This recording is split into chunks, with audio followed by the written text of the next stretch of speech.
Ayan, good morning mga Lodi. So for today's video, nahero po tayo sa Oriental Mindoro para mag-install ng plug light at mag-rewiring ng bahay. No? So tara, let's go!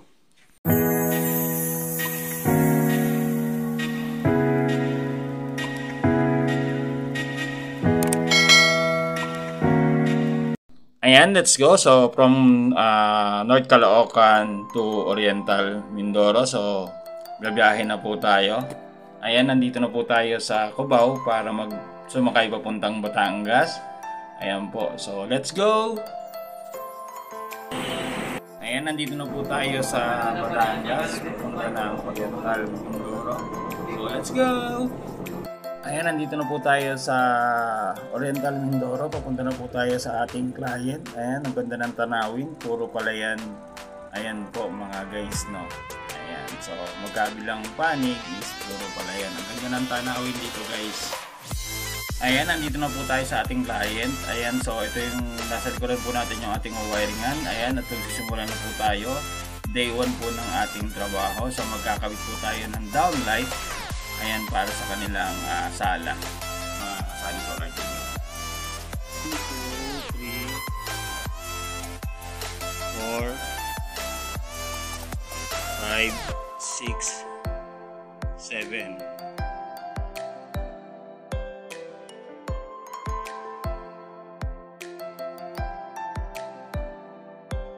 Ayan, after natin magkabit ng downlight, no? So kinik natin yung mga wires. Ayan. At nakita po natin na nasusunog na yung wire. So ito po yung connection ng papuntang kwarto. So kasama na po yan sa ayusin po natin, no? Ayan. After natin magkabit ng downlight, ngayon naman magkakabit tayo ng exhaust fan. So ayan, itong butas po guys is para sa exhaust fan. Ayan, day 3 naman po is magkakabit po tayo ng plug light.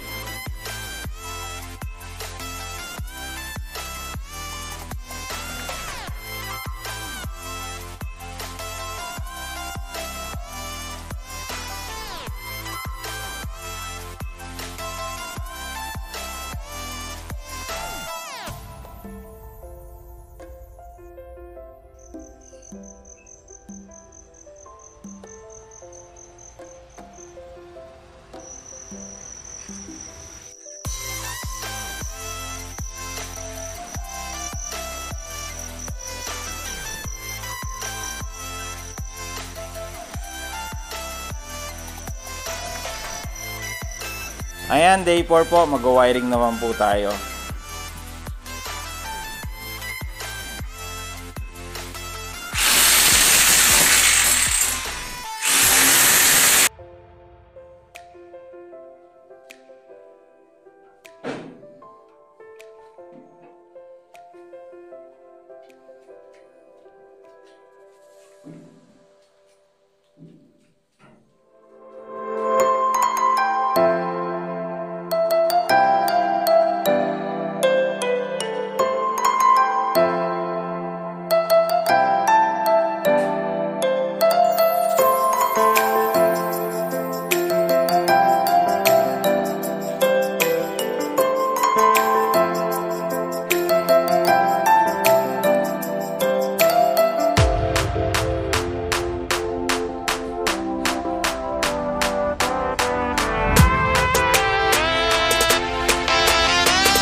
Itong video na to, please like and share and subscribe na rin po kayo sa aking YouTube channel, Sunny Solar TV.